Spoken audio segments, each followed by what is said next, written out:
የፋኖ ኃይሎች ደብረ ማርቆስ ከተማ ዘልቀው በመግባት በወታደራዊ ኢላማዎች ላይ ልዩ ማጥቃት ሲፈጽሙ የባለስልጣናት መኖሪያ ቤቶችም የዘመቻው አካል ሆነዋል። የዞኑ ባለስልጣንና የከተማው ከንቲባ ኢላማ ውስጥ መግባታቸው ተሰምተዋል። በሌላ በኩል የብልጽግና ሰራዊት በወሎ ቤት አማራ ተንታ ከተማ ንጹሃንን በከባድ መሳሪያ ደብድበዋል። ቀኑን ሙሉ ከተማዋን ለፋኖ ኃይሎች አስረክቦ የወጣው የአገዛዙ ጦር በከባድ መሳሪያ ድብደባው ንጹሃንን ሰለባ አድርጓል። ፋኖ በጉዳዩ ላይ ታክቲካል ያለውን የውጊያ ውሳኔ አሳልፏል። ቀዳሚው የግንባር መረጃዎቻችን ናቸው።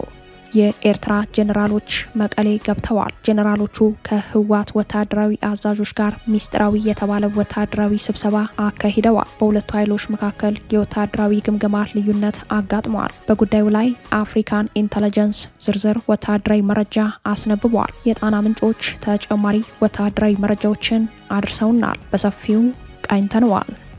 ከአቡዳቢ አየር ማረፊያ የተነሳ ጦር መሳሪያ የጫነ የጦር አውሮፕላን በቀጥታ ደብረ ዘይት አርፏል። በሁለት ዙር የተጫነው የኤምሬትስ ጦር መሳሪያ በደብረ ዘይት ሀረር ሜዳ ተራክፏል። በቀጠናው ብልጽግናን ያካተተ አዲስ የጦር ሰፈርም እየተቋቋመ ነው። በሌላ በኩል የቱርክ ድሮኖች ምጽዋ ላይ ማረፋቸው ተሰምተዋል። አንካራና አስመራ አዲስ ግንኙነት ጀምረዋል። ሌላኛው የዕለቱ ወሳኝ ወታደራዊ መረጃችን ነው። በጄኔራል አልቡርሃን የሚመራው የሱዳን መንግስት በብልጽግናው አገዛዝ ላይ ከባድ ውንጀላ አቅርቧል። ኢትዮጵያ በኩርሙክ ላይ ለተሰነዘረው የአመፀኞች ጥቃት ድጋፍ እያደረገች ነው የሚለው ክስ በቀጥታ ብልጽግናን የሚመለከት ሆኗል። በሌላ በኩል አርኤስኤፍ እና የሱዳን ህዝብ ነጻ አውጪ ንቅናቄ የሱዳን ብሔራዊ ጦር ክፍሎችን መደምሰሱን፣ የጦር መሳሪያዎችን መማረኩንና ወታደራዊ መኮንኖችን በቁጥጥር ስር መዋሉን ገልጸዋል። ለሰዓቱ የመረጥንላችሁ ቀጠናዊ ዜና ትንታኔያችን ነው። ሰላም ጤና ስጥልን ውድ የጣና ቲቪ ተከታታይ ቤተሰቦቻችን አብራችሁን ስትቆዩ እነዚህንና ሌሎች ዝርዝር መረጃዎችን ታደምጣላችሁ። የጣቢያችን የሰዓቱ ዜና መረጃና ዜና ትንታኔዎቻችን እነሆ ተጀምረዋል። እስከ መጨረሻው አብራችሁ እንድትቆዩ አክብሮታዊ ግብዣችን ነው።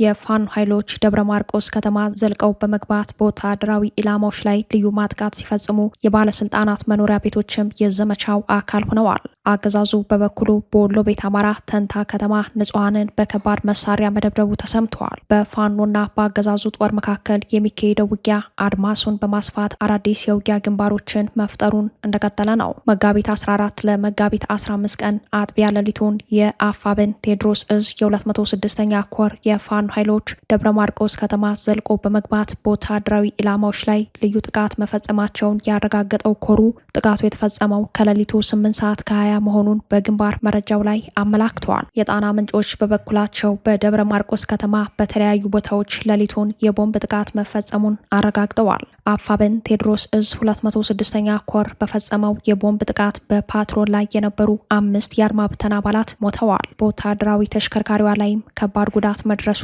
ተሰምቷል። ከመሃል አደባባይ ተነስቶ ወደ ውሃ ጋኑ በመጓዝ ላይ በነበረ ፓትሮል ላይ አብማ መታጠፊያ ሲደርስ በተፈጸመበት የቦምብ ጥቃት 5 የሚሆኑት ወዲያውኑ ሲሞቱ 4 የሚደርሱት ከባድ ቁስለኛ መሆናቸውን አፋብን ቴዎድሮስ እዝ 206ኛ ኮር አረጋግጧል። በተመሳሳይ ሰዓት በበክተራ አካባቢ በሚገኘው የምስራቅ ጎጃም ዞን ንግድ መምሪያ ኃላፊ በሆነው የዞኑ ባለስልጣንና በደብረ ማርቆስ ከተማ ከንቲባ ቢሮ የቦምብ ጥቃት መሰንዘሩ ተሰምተዋል። በእነዚህ ጥቃቶች የደረሱ ዝርዝር ጉዳቶች አልታወቁም። የከተማ ምንጮች በበኩላቸው በደብረ ማርቆስ ከተማ ከሌሊቱ 8 ሰዓት ገደማ ተከታታይ የቦምብ ፍንዳታዎች መሰማታቸውን አረጋግጠው የጉዳት መጠኑን ግን ማወቅ እንዳልቻሉ ለጣና ዘጋቢ አስረድተዋል። ከፍተኛ የንግድ እንቅስቃሴና የትራንስፖርት ፍሰት ባለባት በደብረ ማርቆስ ከተማ በተፈጠረ የነዳጅ እጥረት የተነሳ የዋጋ ግሽበት እያሻቀበ ሲሆን በከተማ አገልግሎት ሰጪ ታክሲዎች ማህበራት የተቃውሞ ንቅናቄ መጀመሩ ታውቋል። በሌላ መረጃችን የብልጽግናው አገዛዝ በወሎ ቤት አማራ ምዕራብ ቀጠና በተንታ ከተማ በፈጸመው የከባድ መሳሪያ ድብደባ በንጹሃን ላይ ጉዳት መድረሱ ተሰምተዋል። በትናንትናው ዕለት ከጠዋቱ 12 ሰዓት ጀምሮ እኩለ ቀን 9 ሰዓት ድረስ በከተማው በተካሄደው ውጊያ የአገዛዙ ጦር ከከተማው በማፈግፈግ በርቀት ባስወነጨፋቸው ከባድ መሳሪያዎች ከ8 በላይ የንጹሃን መኖሪያ ቤቶች መውደማቸውን፣ ከ10 በላይ ሰዎች የአካል ጉዳት እንደደረሰባቸው ከተጎጂ ቤተሰቦች ሰምተናል። አፋብን ምኒልክ ዕዝ ልጅ ኢያሱ ኮር 23ኛ ክፍለ ጦር ተንታ ከተማ ዘልቆ መግባቱን ያረጋገጡት የአካባቢው ምንጮች የአገዛዙ ጦር ከተማዋን ለቆ በመውጣት ከዳር ሆኖ ሲያስወነጭፋቸው በዋሉ ከባድ መሳሪያዎች ንጹሃን ጉዳት ማስተናገዳቸውን ለጣና ዘጋቢ አረጋግጠዋል። የፋኖ ኃይሎች ጀነራሎች ታክቲካል ያሉትን የውጊያ ውሳኔ በመወሰን ከቀኑ 9 ሰዓት ላይ ከተማውን ለቀው የወጡ ቢሆንም የአገዛዙ ጦር ተከታታይ የከባድ መሳሪያ ጥቃት መፈጸማቸውን ባለማቆማቸው ቀኑን ሙሉ ህዝብ ከቤት ሳይወጣ መዋሉን፣ ቤታቸው የወደመባቸውና ተጎጂዎችም በዛሬው ዕለት መጋቢት 15 ቀን ሕክምና ለማግኘት ጥረት መደረጉን አክለው ገልጸዋል።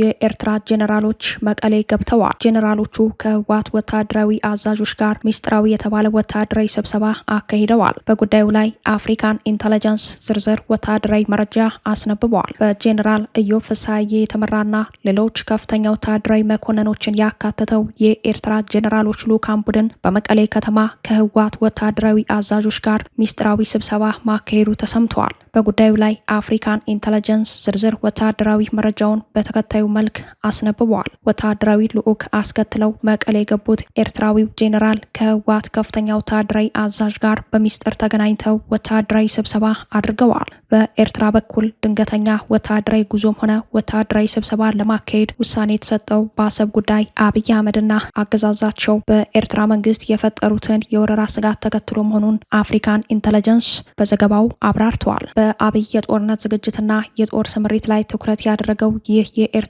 ጄኔራሎችና የህወሓት ወታደራዊ አዛዦች ወታደራዊ ስብሰባ የተካሄደው በየካቲት ወር ነው። በየካቲት ወር የመጨረሻ ቀናት የኤርትራ ከፍተኛ ወታደራዊ መኮንኖች መቀሌ የገቡበት ዋና ዓላማ ዘገባው ተንትኗል።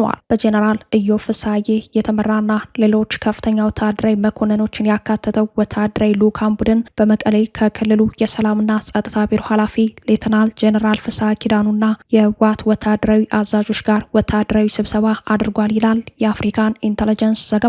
ብልጽግና በየካቲት ወር መጀመሪያ ላይ ለኤርትራ በጻፈው ደብዳቤ የኤርትራ ሰራዊት ቀድሞ ከነበረበት የድንበር ይዞታ አልፎ ወደ ኢትዮጵያ ግዛት ዘልቆ በመግባት ወረራ ፈጽሟል የሚል ክስ ማቅረቡን ተከትሎ ወታደራዊ ስብሰባው መካሄዱ ትኩረት ስቧል። በጊዜው የውጭ ጉዳይ ሚኒስተር ጌዲዮን ጢሞቴዎስ ኤርትራ ሰራዊቷን በአስቸኳይ እንድታስወጣ ከመጠየቅ ባለፈ በሀገሪቱ ሰሜናዊ ምዕራብ ድንበር አካባቢ ለሚንቀሳቀሱ ታጣቂ ቡድኖች የገንዘብ የማቴሪያልና የፖለቲካ ድጋፍ በማድረግ ኢትዮጵያን ለማዳከም እየሰራች ነው ሲሉ መክሰሳቸው ይታወሳል። በተመሳሳይ የብልጽግናው አለቃ አብይ አህመድ ከሳምንታት በፊት በሰጡት ቃለ ምልልስ ላይ የህወሓት የጦርነት ዝግጅትን ከኤርትራ ጋር በማያያዝ መናገራቸው አይዘነጋም። አብይ ሻዕቢያን አሳምረን ስለምናውቀው ዳግም ህዝባችንን እንዲበድል እድል አንሰጠውም፣ ምናልባት ከሞከረ የመጨረሻው ይሆናል ሲሉ የድንበር ተሻጋሪ ጦርነት ዝግጅታቸውን ማረጋገጣቸው በኤርትራ ጄኔራሎች ዘንድ ከፍተኛ ድንጋጤ የፈጠረ ጉዳይ መስሏል። በጉዳዩ ላይ የኤርትራው መንግስት በሰጠው ምላሽ ብልጽግና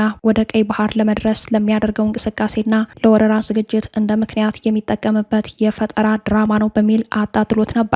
ከዚያ በኋላ በሁለቱም በኩል በሰሜን አቅጣጫ ወታደራዊ እንቅስቃሴያቸው ከፍ እያለ መጥተዋል። ጦርነቱ ሊፈነዳ ደቂቃዎች እየተቆጠሩለት ባለበት ሁኔታ የኤርትራ ጄኔራሎች በመቀሌ ከህወሓት ወታደራዊ አዛዦች ጋር ሚስጥራዊ ወታደራዊ ስብሰባ ማካሄዳቸው በዓለም አቀፍ ሚዲያ መረጋገጡ ትኩረት የሳበ ጉዳይ ሆኗል። የመቀሌው ወታደራዊ ስብሰባ የብልጽግና ጦርን በመገምገም ላይ መሰረት ያደረገ መሆኑን አፍሪካን ኢንተለጀንስ በዘገባው አመላክቷል። በወታደራዊ ስብሰባው የህወሓት አመራሮችና የኤርትራ ጄኔራሎች ተመሳሳይ አቋም ለመያዝ መቸገራቸውንም ዘገባው ጠቁመዋል። ጄኔራሎቹ በቀላሉ ለመግባባት ከብዷቸው የነበረው አንደኛው ጉዳይ የብልጽግና ጦርን በመገምገም በኩል ነው። የኤርትራና ህወሓት የጦር አዛዦች ፊት ለፊት መገናኘታቸው አዲስ መረጃ ባይሆንም በአፍሪካ የወታደራዊና ደህንነት ጉዳዮች ተነባቢ በሆኑ የምርመራ ዘገባዎቹ በሚታወቀው አፍሪካን ኢንተለጀንስ በኩል መረጋገጡ የሰሜኑ ጦርነት ለመቃረቡ ተጨማሪ ማረጋገጫ ሆኗል። ሆኖም የሁለቱ የጦር አዛዦች ስብሰባ ባለመግባባት መጠናቀቁ አሁንም በጽምዶ አደጋ ውስጥ እንደሆነ የሚያሳይ ነው የሚሉት ሌሎች አስተያየት ሰጪዎች ሁለቱ ኃይል የጋራ ጠላት በአንድ አሰለፋቸው እንጂ መሰረታዊና ለመታረቅ የሚቸግር ቅራኔ እንዳለባቸው ይገልጻሉ።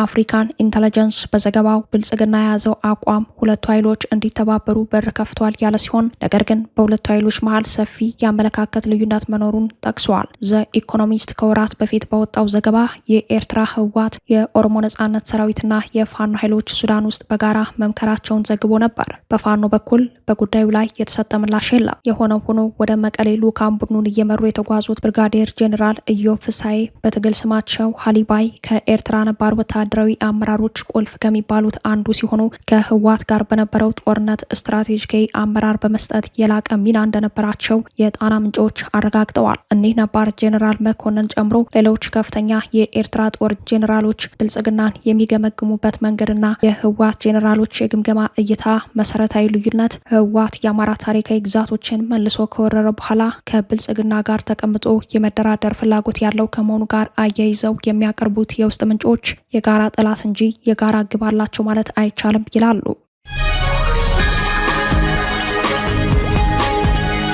ከአቡዳቢ አየር ማረፊያ የተነሳ ጦር መሳሪያ የጫነ የጦር አውሮፕላን በቀጥታ ደብረ ዘይት አርፏል። በሁለት ዙር የተጫነው የኤምሬትስ ጦር መሳሪያ በደብረ ዘይት ሀረር ሜዳ ተራክፏል። ብልጽግናን ያካተተ አዲስ ጦር ሰፈርም እየተቋቋመ ነው። በሌላ በኩል የቱርክ ድሮኖች ምጽዋ ላይ ማረፋቸው ተሰምተዋል። የአፍሪካ ቀንድ ቀጠና በአዲስ የውክልና ጦርነት ስጋት ተወጥሯል። ጦርነቱ ከተቀሰቀሰ በአፍሪካ ሁለተኛው የዓለም ጦርነት ይሆናል የተባለው የኢትዮ ኤርትራ ጦርነት ሊፈነዳ ጫፍ ላይ በደረሰበት በዚህ ጊዜ የአብይ አህመድና የኢሳያስ አፈወርቂ አገዛዝ በየፊናቸው ጦር መሳሪያ እያስገቡ የጦርነት ዝግጅታቸውን አጠናክረዋል። በብልጽግና የመወደር ስጋት የገባው የአስመራ መንግስት ከቱርክ አዲስ ድሮን አስገብቷል። ይህ የግዢ ሂደት በሳውዲ አረቢያ አመቻችነት የተፈጠረ ሳይሆን አይቀርም ተብሏል። ይህንን የሚሉት የጉዳዩ ተከታታዮች አስመራና አንካራ ለረጅም ጊዜ የሻከረ የዲፕሎማሲ ግንኙነት እንዳላቸው የዚህ መነሻውም የቱርክ መንግስት በኤርትራ ውግዝ የሆነውን እስላማዊ ፖለቲካ የሚያራምድና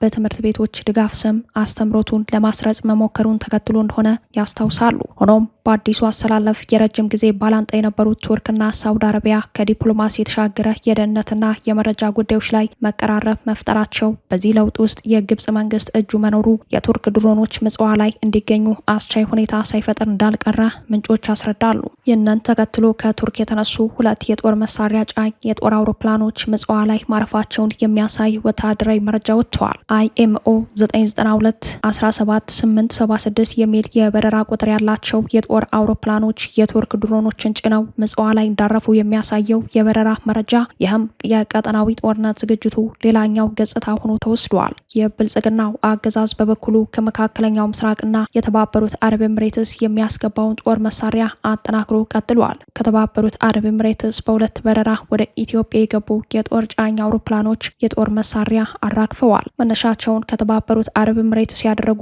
RA7637 እና RA76502 ተብለው የሚጠሩ የጦር አውሮፕላኖች የጦር መሳሪያዎችን ጭነው ደብረ ዘይት መሃል ሜዳ አየር ማረፊያ መሳሪያ አራግፈዋል። ከአቡዳቢ አየር ማረፊያ የተነሱ ሶስተኛ ቦይንግ 737436 TF100 የጎን ቁጥር ያለው የጦር አውሮፕላኖች የጦር መሳሪያቸውን ጭነው ደብረ ዘይት መግባታቸው በወታደራዊ መረጃው ላይ ተመላክተዋል። በሌላ በኩል በብልጽግና መንገድ ጠራጊነት በኢትዮጵያ የጦር ሰፈር ያቋቋመችው የተባበሩት አረብ ኤምሬትስ አዲስ ጦር ሰፈር በሶማሌላንድ በርበራ አየር ማረፊያ አቅራቢያ ወደ ምዕራብ አቅጣጫ እያቋቋመች ነው። በቀጠናው በርበራ ወደብ አቅራቢያ ብልጽግና ከእስራኤል ጋር የጦር ሰፈር ለማቋቋም እንቅስቃሴ ላይ መሆኑም ታውቋል። ይህ የጦር ሰፈር የሶማሊያ አጋር በሆኑት በጅቡቲ፣ ግብጽ፣ ቱርክና ሳውዲ አረቢያ በስጋትነት እንደሚታይ ከወዲሁ ተገማች ሆኗል። የብልጽግናው ሚና የእስራኤልና ኤምሬትስን አጀንዳ ማስፈጸም ነው የሚሉ ተቺዎች እንዲህ ያሉ አሰላለፎችም ብልጽግና በሀገር ውስጥ ላስቀጠለው ጦርነት የጦር መሳሪያ ግብዓት አቅም መፍጠሪያ የድል በር አድርጎ እየተጠቀመበት ነው ይላሉ።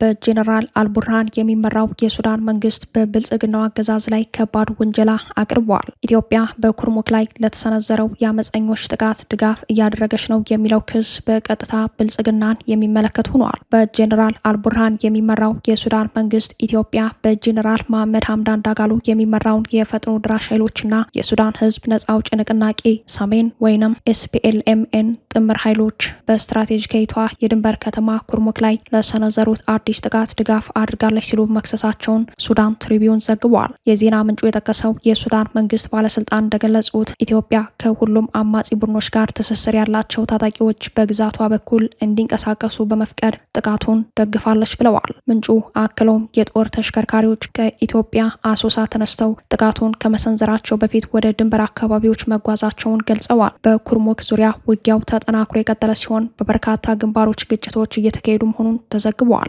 የሱዳን ህዝብ ነጻ አውጪ ንቅናቄ ሰሜን ተብሎ የሚጠራው መሰረቱን የኢትዮጵያ ዋሳኝ በሆነችው ብሉ ናይል ግዛት ያደረገው ታጣቂ ኃይል ከከተማዋ 20 ኪሎ ሜትር ርቀት ላይ በምትገኘው ጁሩት አቅራቢያ የሱዳን ብሔራዊ ጦር ክፍሎችን መደምሰሱን፣ የጦር መሳሪያዎችን መማረኩንና መኮንኖችን በቁጥጥር ስር መዋሉን ገልጸዋል። ሌሎች ወታደሮችም ኤድ ዳማዚን ወደ ተሰኘች የግዛቲቱ ወሳኝ ክፍል ማፈግፈጋቸው ተነግሯል። ከኢትዮጵያና ከደቡብ ሱዳን ጋር የሚያዋስኑ በርካታ አካባቢዎች ባለፉት ቀናት ግጭት ያገረሹ ሲሆን የጁሩት አካባቢ ባለቤትነት ባለፈው ሳምንት በሱዳን ብሔራዊ ጦርና የፈጣን ደጋፊ ኃይሎች እንዲሁም የሱዳን ህዝብ ነጻ አውጪ ንቅናቄ ሰሜን ጥምረት መካከል ሲዘዋወር መቆየቱ ተገልጿል።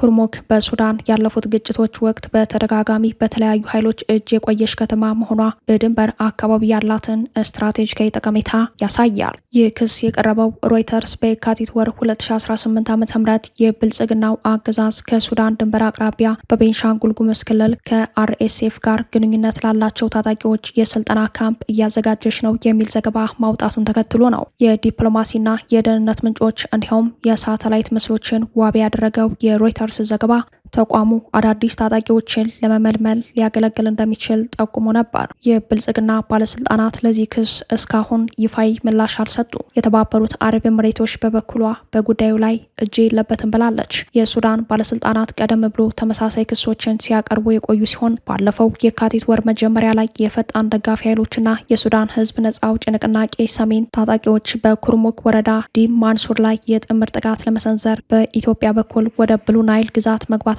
መግለጻቸው ይታወሳል። በተመሳሳይ ሁኔታ የብልጽግና ባለስልጣናት ለቅርብ ጊዜው ክስም ምላሽ አልሰጡም። ከዚህ ቀደም አልጀዚራ አረበኛ ከፍተኛ የሱዳን መንግስት ምንጮችን ጠቅሶ እንደዘገበው ካርቱም በምስራቅ ሱዳን አዲስ የጦር ግንባር ለመክፈት እየተዘጋጀች የነበረው ኢትዮጵያ የፈጣን ደጋፊ ኃይሎችና የውጭ ታጣቂዎች በብሉ ናይል ድንበር አቅራቢያ የስልጠና ካምፕ እንዲመሰርቱ ፈቅዳለች በሚል ነው። የብልጽግናው አገዛዝ በሱዳን የውክልና ጦርነት ውስጥ ቀጥተኛ ተሳትፎ በማድረግ ላይ መሆኑን ተከትሎ ጦርነቱ ወደ ኢትዮጵያ ግዛት ተስቦ እንዲገባ አስቻይ ሁኔታ ስለመፍጠሩ በተከታታይ ዘገባዎቻችን መረጃውን ማድረሳችን ይታወሳል። በኢትዮጵያ ቤንሻንጉልና የሱዳን ብሉ ናይል ግዛቶች የሚገናኙበት ቀጠና ከባድ ጦርነት በተቀሰቀሰበት በዚህ ጊዜ በጄኔራል አልቡርሃን የሚመራው የሱዳን መንግስት በኢትዮጵያ ላይ እያቀረባቸው ያሉ ጠንካራ ክሶች በብልጽግናው አገዛዝ በኩል በዝምታ መታለፋቸው ብሔራዊ አደጋውን እያከፋው ይገኛል። በተለይም በድንበር ከተሞች የሚገኙ ኢትዮጵያውያን ቀያቸውን ለቀው እንዲወጡ መደረጋቸው ጦርነቱ እየገፋ በሄደ ቁጥር የጄኔራል አልቡርሃን ጦር የሚያደርሰው የአየር ጥቃትና የከባድ መሳሪያ ድብደባ ወደ ኢትዮጵያ ግዛት መግባት መጀመሩን ተከትሎ የንጹሐንን ተጋላጭነት፣ የሉዓላዊነት መደፈርና የመላ ኢትዮጵያውያን ብሔራዊ ኩራት የሆነው የህዳሴ ግድብ አደጋ ውስጥ መግባት ግልጽና ተጨባጭ ብሔራዊ አደጋ ሆኗል። እንዲህ ያሉ ብሔራዊ አደጋዎች ከስልጣኑ የማይበልጡበት የብልጽግናው አገዛዝ በበኩሉ ድምፁን አጥፍቶ በውክልና ጦርነቱ ቀጥተኛ ተሳታፊ ሆኖ ቀጥሏል። ኢራን እስራኤልን ደበደበች። በቀጣይ ቀናት ሰርፕራይዝ አለኝ ስትል ተሰምታለች። የትራምፕ ድርድር ውጤት አላመጣም። በሌላ በኩል የገልፎ ሀገራት በግልጽ ጦርነቱን ለመቀላቀል ይፋዊ እንቅስቃሴ ማድረግ ጀምረዋል። ተባብሶ የቀጠለውን የኢራን አሜሪካ እስራኤል ጦርነት በድርድር ለማስቆም ኦማን፣ ግብጽና ፓኪስታን ጥረት እያደረጉ መሆናቸው እየተዘገበ ባለበት በዚህ ጊዜ እስራኤል ጥቃቷን በመቀጠል ቴሄራንንና ሊባኖስን ክፉኛ ደብድባለች።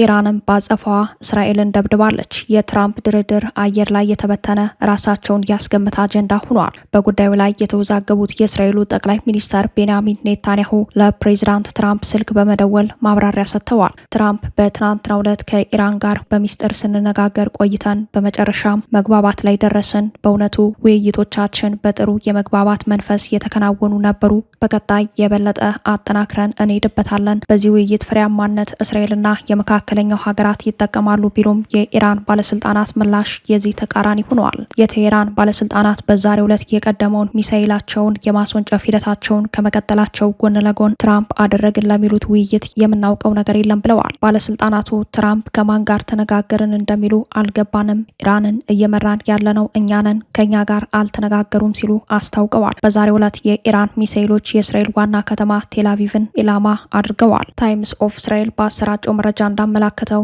ኢራን በዚሁ ጥቃት ኢላማው ያደረገችው ማዕከላዊ ቴልአቪቭን ነው። በጥቃቱ 6 ሰዎች ክፉኛ ቆስለዋል። ህንፃዎች ፈራርሰዋል። ፓርክ የተደረጉ ተሽከርካሪዎችም ከፍተኛ ጉዳት አስተናግደዋል። ኢራን በዛሬው የቴልአቪቭ ጥቃቷ በዓለም አቀፍ ደረጃ የተከለከለውን የክላስተር ተቀጣጣይ ቦምብ ተጠቅማለች ተብሏል። ኢራን ሌሊቱን እንደ ሳውዲና ኩዌት ያሉ ሀገራትን በድሮኖቿ ስታስጨንቅ አድራለች። በቀጣይ ቀናት ሰርፕራይዝ አለኝ ስትልም ተሰምታለች። ከዚህ ጋር ተያይዞ የገልፎ ሀገራት በግልጽ ጦርነቱን ሊቀላቀሉ ነው። ኢራንም በአዲስ የጥቃት ስልት እየመጣች ነው። የዓለማችን 97% አህጉር አቋራጭ የኢንተርኔት የባህር ስር ገመድ የሚገኘው በቀይ ባህርና በሆርሙዝ ሰርጥ ከመሆኑ ጋር ተያይዞ ኢራን በአነስተኛ ሰርጓጅ መርከቦች ይህንን መስመር የመቁረጥና ዓለምን ከኢንተርኔት ውጭ የማድረግ አቅም እንዳላት ስጋታቸውን የሚገልጹ ተንታኞች አሉ። በቀይ ባህር ስር አድርጎ በሆርሙዝ ሰርጥ ውስጥ የሚያልፉ 17 የኢንተርኔት መስመሮች አሉ። እነዚህ መስመሮች ለአውሮፓ፣ እስያና አፍሪካ ዳታ የሚያገናኙ ናቸው። መስመሮቹ የኤምሬትና ሳውዲ አረቢያ ያሉ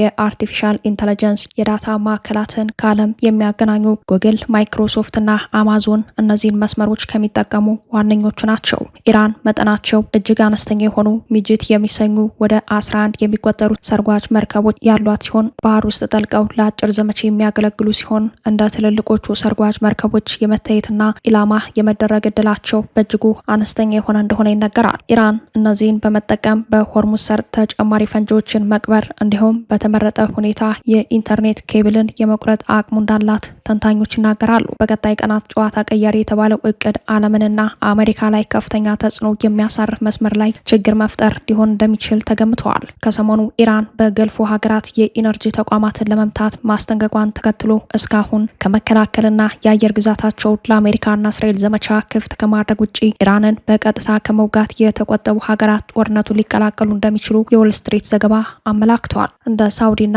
ኤምሬት ያሉ የገልፎ ሀገራት የአሜሪካንና እስራኤል የኢራን ጦርነት በይፋ ለመቀላቀል መወሰናቸውን ዘገባው አትቷል። ሳውዲ አረቢያና ኤምሬት ከሰሞኑ የኢራንን ዲፕሎማቶች በማባረር ይታወሳል። ጠንካራ የዲፕሎማቲክ መልሱ ወደ ጦር መልስ ሊቀየር እንደሚችል ተነግሯል። ሳውዲና ኤምሬትን ለዚህ ውሳኔ ገፋው ኢራን ለእስራኤል ጥቃት መልስ በዓለም ትልቁን የኳታር የጋዝ ክምችትና ጋዝ ማውጫ ተቋም መምታቷ ስለመሆኑ ተጠቁሟል። ኤምሬትና ሳውዲ ነግበኔ ያሉ ይመስላሉ። ሳውዲ አሁን ላይ ለአሜሪካ ጦር ሁሉንም የሀገሪቷን ቁልፍ የአየር ማረፊያዎች ለዘመቻው እንዲጠቀሙ ክፍት ያደረገች ሲሆን ኤምሬት ከኢራን ጋር የሚያገናኙ የፋይናንስ ተቋማት እንዲሁም የንግድ ኔትወርኮች ላይ በሀገሯ እርምጃ መውሰድ ጀምራለች። በቀጣይ ሀገራቱ ራሳቸው ኢራን ላይ በቀጥታ የወታደራዊ ዘመቻ ለመክፈት ማቀዳቸውን ዘገባው አመላክቷል። ክቡራትና ክቡራን ቤተሰቦቻችን ለሰዓቱ የተሰናዱት መረጃዎቻችን የተከታተሏችኋቸውን ይመስሉ ነበር። አብራችሁን ስለቆያችሁ ልባዊ ምስጋናችን ይድረሳችሁ እያለን የጣና ቲቪ ወቅታዊ ዜናዎች፣ ትንታኔዎችና ልዩ ልዩ ፕሮግራሞች እንዲደርሷችሁ ቻናላችን ሰብስክራይብ በማድረግ ቤተሰብ ይሁኑ። በተሳትፎ የትግል ሚዲያው እንዲያጠናክሩ ጥሪያችን እናቀርባለን። ጣና ቲቪ ከሀቅ ጋር